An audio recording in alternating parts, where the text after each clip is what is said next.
यहाँ पर हम देखेंगे आईपीसी जो आपका इंडियन पीनल कोड होता है और जो आपका कोड ऑफ क्रिमिनल प्रोसीजर या फिर इसको हम क्रिमिनल प्रोसीजर कोड भी कहते हैं, इन दोनों में क्या डिफरेंस होता है, किस तरह से इसको हम समझेंगे। ठीक है, क्योंकि इससे पहले मैंने बहुत सारे सेक्शंस जब करवाए थे, कुछ आईपीसी के थे, कुछ सीआरपीसी के थे, तो वहाँ पर आप सभी को ये चीज़ समझने में प्रॉब्लम हो रही थी कि सेक्शन सेम है, सेक्शन नंबर सेम है उसमें, लेकिन डिफरेंस क्या चीज़ है वो चीज़ समझने में थोड़ी सी आपको दिक्कत आ रही थी। कुछ आपके जो आईपीसी के थे, कुछ सीआरपीसी के थे, तो इसको हम किस तरह से समझें।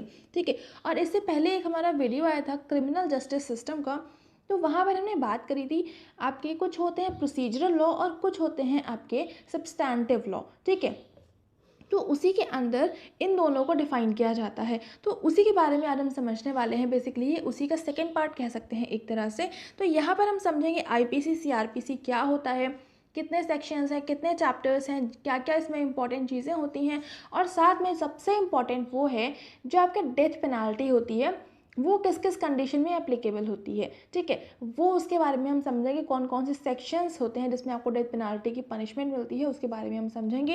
ये सारी चीज़ें आपके नेट के एग्जाम पॉइंट ऑफ व्यू से बहुत इंपॉर्टेंट होने वाली हैं, और उसके अलावा आईपीसी और सीआरपीसी में क्या बेसिक डिफरेंस है ये समझना आपके लिए बहुत इंपॉर्टेंट है। ठीक है, तो यही आज हम करने वाले हैं और जल्दी से स्टार्ट कर लेते हैं। और उससे पहले यहाँ पर सबसे पहले हम समझेंगे जो आपका आईपीसी होता है इसका क्या मतलब होता है। ठीक है, जो आपका आईपीसी है ये आपका 1860 में इनैक्ट किया गया था, और आईपीसी डिफाइन करता है different types of crimes and prescribes appropriate punishment for offences.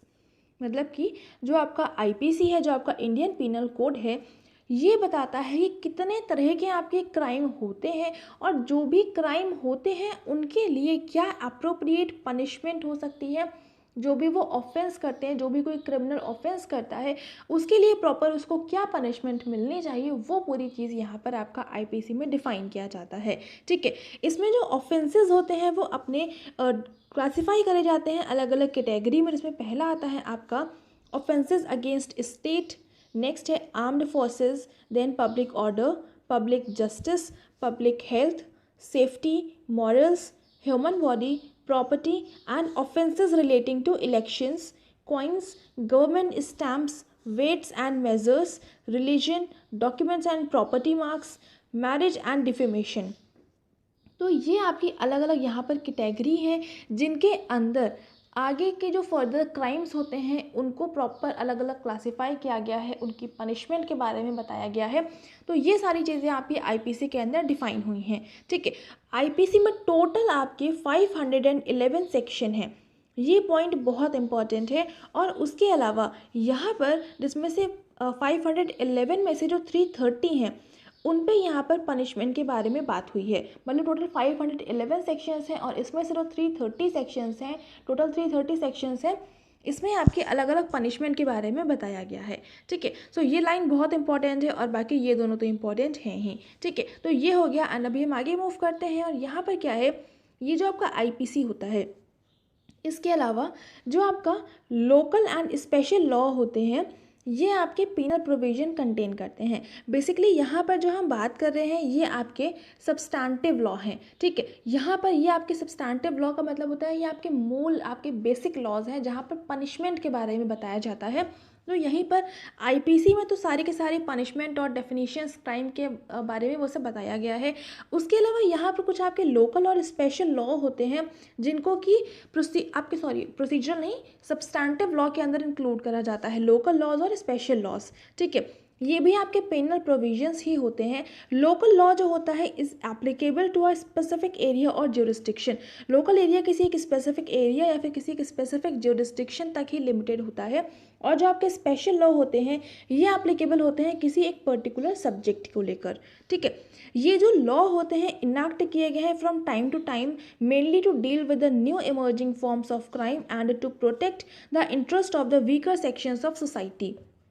जो आपके लोकल लॉ हैं, जो आपके स्पेशल लॉ हैं, इनमें टाइम टू टाइम चेंजेस आते रहते हैं। अगर कोई प्रॉब्लम आई है, कोई नया कुछ क्राइम आया है, या फिर कोई भी ऐसी चीज़ है जो अभी तक इनके अंदर इंक्लूड नहीं किया गया है, तो वो चीज़ आपकी इसमें अपग्रेड करके, इसमें अमेंडमेंट करके इसमें इनको इंक्लूड कर दिया जाता है। और ये आपके बेसिकली जो नए इमर्जिंग फॉर्म्स होते हैं क्राइम के, या फिर जो आपके अलग अलग तरह के क्राइम्स होते हैं, जो वीकर सेक्शंस है सोसाइटी के, उन सबको प्रोटेक्ट करने के लिए आपके लोकल लॉज और स्पेशल लॉज को बनाया गया है। ठीक है, तो ये हो गया आपका एक चीज़। और यहाँ पर आगे क्या है, यहाँ पर अब हम बात कर लेते हैं जो आपकी डेथ पेनाल्टी होती है। जो आपकी डेथ पेनाल्टी है, ये आपकी आईपीसी के अंदर ही डिफाइन करी गई है। बेसिकली आईपीसी का मतलब होता है कि अगर आप किसी भी तरह का कोई भी क्राइम कर रहे हैं, तो वो क्राइम कौन सा है उसको आईपीसी में डिफाइन किया है। साथ साथ वो जो भी क्राइम है उसके लिए जो आपको पनिशमेंट मिलनी है, तो वो किस तरह की आपको पनिशमेंट मिलनी है, कौन सी आपको पनिशमेंट मिलेगी। आपको 1 साल की सज़ा होगी जेल में, 10 साल, 5 साल, और लाइफ टाइम इम्प्रिजनमेंट, या फिर डेथ पेनाल्टी। तो वो चीज़ आपकी आईपीसी में बताया गया है। बेसिकली क्या आपको पनिशमेंट मिलनी है, वो चीज़ आपकी आईपीसी में क्लैरिफाई करी गई है। ठीक है, उसी तरह से यहाँ पर डेथ पेनाल्टी के भी रहते हैं केसेस, जिसको हम कैपिटल पनिशमेंट भी कहते हैं। ठीक है, तो जो आपकी कैपिटल पनिशमेंट होता है, ये एक जो टर्म है ये बहुत इंपॉर्टेंट है, क्योंकि ऐसे हो सकता है आप में से बहुत सारे लोगों को ना पता हो। ये आपका कैपिटल का मतलब होता है, नॉर्मल लैंग्वेज में समझे तो इसका मतलब होता है पूंजी।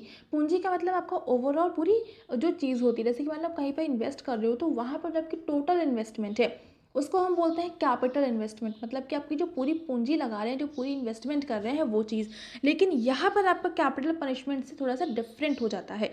यहाँ पर कैपिटल पनिशमेंट का मतलब होता है आपको डेथ पेनाल्टी, मतलब आपकी जो पूरी की पूरी लाइफ है, आपने जो पूरी लाइफ इन्वेस्ट करी है, वही उसी चीज़ को पूरी तरह से ख़त्म कर देना, वही आपकी जो लाइफ है वही ले लेना। ठीक है, तो यहाँ पर आपकी जो मतलब डेथ पनिशमेंट मिलती है, तो उसी को हम बोलते हैं यहाँ पर कैपिटल पनिशमेंट।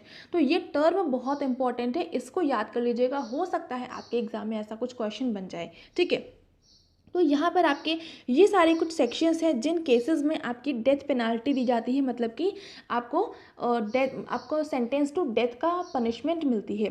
ठीक है, तो यहाँ पर जो आपका सेक्शन 120B होता है, इसमें अगर आप कुछ क्रिमिनल कॉन्स्पिरेसी करते हैं तो उस केस में आपको डेथ पेनाल्टी की परमिशन मिलती है।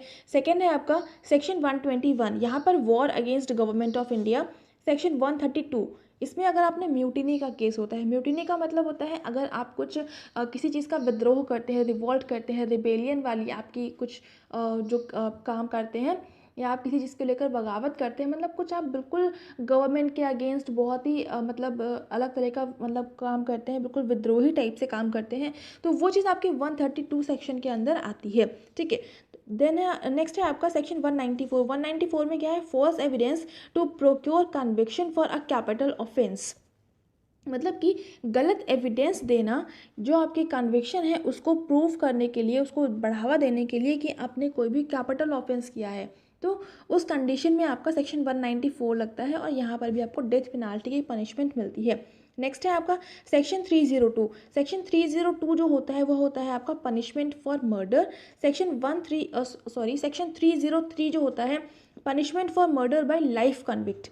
ठीक है, तो ये दोनों में कन्फ्यूजन हो सकती है। 302 में पनिशमेंट फॉर मर्डर, मतलब किसी ने अगर मर्डर किया है तो उसके लिए आपको यहाँ पर पनिशमेंट मिलेगी, और सेक्शन 303 में कोई अगर किसी को लाइफ टाइम इम्प्रिजनमेंट मिला हुआ है और वो मर्डर करता है, तो उस कंडीशन में आपका सेक्शन 303 लगता है। ठीक है, नेक्स्ट है आपका सेक्शन 305।